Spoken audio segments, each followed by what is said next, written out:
Congratulations, Mrs. Sigiri. Napaiyak mo ang sambayanan. Hindi ko alam kung paano ko nagawa yun. Nagawa mo yun dahil yun yung totoo mong boses. Yun yung tunay na ikaw. At yun yung totoo mong pagkatao.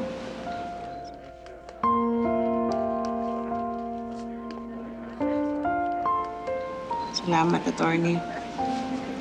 Ngayon masasabi kong kaya kong pagdaanan lahat ng pang-aabuso sa buhay ko. Salamat talaga.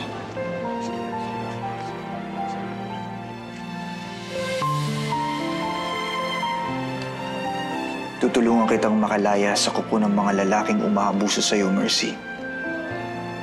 Pangako.